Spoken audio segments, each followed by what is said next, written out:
Standard 9 good morning. आज हम लोग निबंध में ही आगे बढ़ रहे हैं। आज का जो टॉपिक है वह मेरे सपनों का भारत।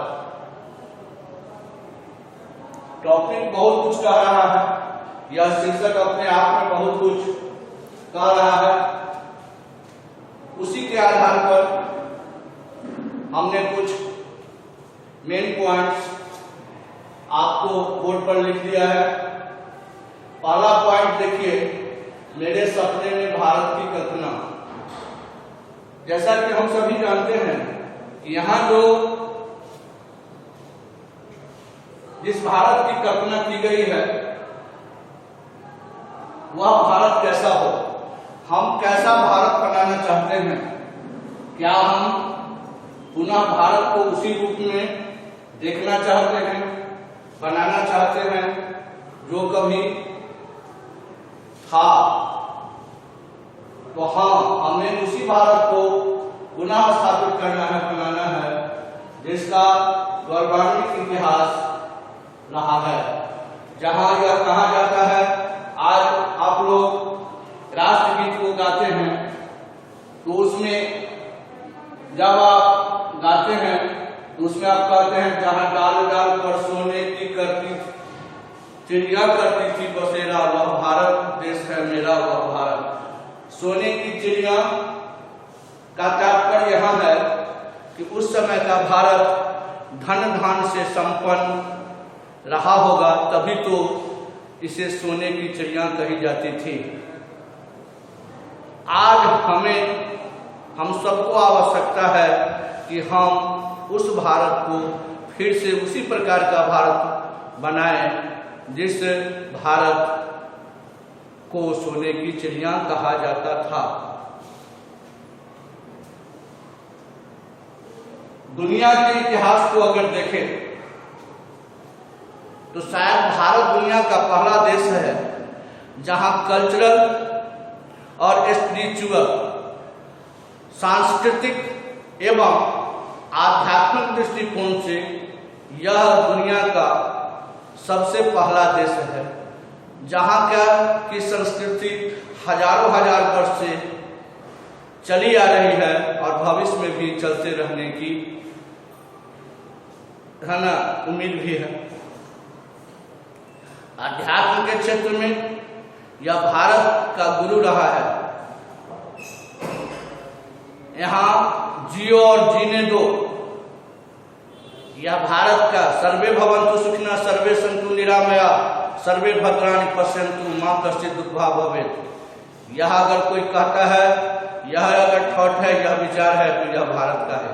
हम केवल अपने सुख सुविधा पर ध्यान नहीं देते, बल्कि हम चाहते हैं कि जितने भी तरह के जीव हैं, जलचर थलचर नभचर उभयचर, वह चाहे किसी भी प्राणी से किसी भी वर्ग विशेष से आते हों, दुनिया के किसी भी कोने में हो, वसुधैव कुटुम्बकम का नारा देने वाला भारत है। यही हमारी आध्यात्मिक पहचान भी है। जरूरी है कि हमारे पूर्वजों ने जिस प्रकार का विचार, जिस प्रकार के तत्व को हमें दिया, हमें उसे हूबहू उसी रूप में अपनाने का प्रयास करना चाहिए। दुर्भाग्यवश तीसरा पॉइंट वो आप देख रहे हैं, शोषण मुक्ति। यह हमारे लिए एक कोड के समान है, एक काला दाग है। यह हमारे दामन को अपवित्र करता है। जिस देश का इतना बड़ा इतिहास है, जिस देश का दुनिया में इतनी बड़ी गरिमा है, जो अपने महिमा के कारण जाना जाता है, उसी देश में एक वर्ग दूसरे वर्ग का शोषण करता है, एक सबल व्यक्ति निर्बल व्यक्ति का शोषण करता है। नहीं, ऐसा नहीं होना चाहिए। हम ऐसे भारत का निर्माण करेंगे जिसमें शोषण शब्द न कोई शोषित हो न कोई शोषक हो। जब तक चूंकि ताली एक हाथ से नहीं बढ़ती, उसी प्रकार से शोषक वर्ग को भी चाहिए कि शोषित का संरक्षण दें। और हमारे सपनों का भारत जो होगा उसमें शोषण शब्द नहीं होगा। जब शोषण ही नहीं होगा तो शोषित बचेंगे कहाँ। तो जिनका शोषण हो रहा है, जो शोषित वर्ग हैं, उन्हें उठाने का दायित्व भी हमारे समाज को जाता है। हमको जाता है, और हमारे सपनों के भारत में ऐसा कोई शब्द नहीं होना चाहिए। भारत एक विशाल देश है, और भारत की विशालता की एकता में ही, अनेकता में ही एकता की स्थिति है।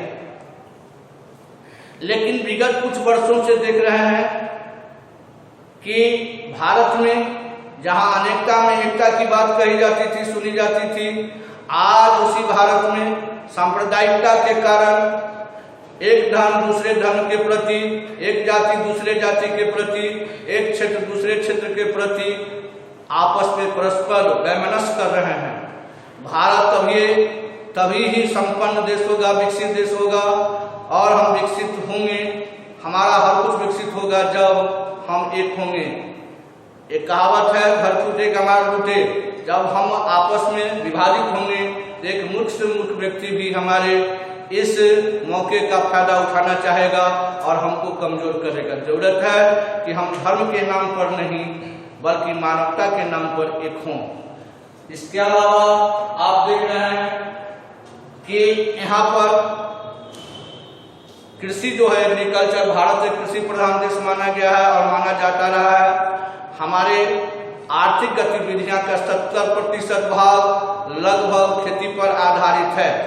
जरूरत है कि हम खेती का विकास करें और साथ ही साथ जो भी उद्योग हो सके, वह कुटीर हो, लघु हो, मध्यम हो या बृहद उद्योग, उसकी भी स्थापना करें ताकि बेरोजगारी की समस्या से भी हम अपने आप को लड़ सकें और साथ ही साथ हमारे यहाँ इतना बड़ा देश है, फिर भी शिक्षा, स्वास्थ्य और बेरोजगारी, ये 3 समस्याएं हमारी मूलभूत समस्या है।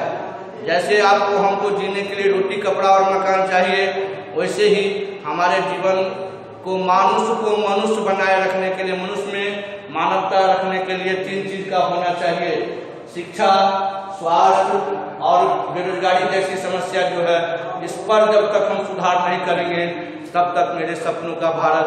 तो हमको, आपको, सबको यह संकल्प लेना होगा कि हम शिक्षा के क्षेत्र में, स्वास्थ्य के प्रति और बेरोजगारी जैसी समस्या जो है उसमें हम सुधार करने का प्रयास करेंगे।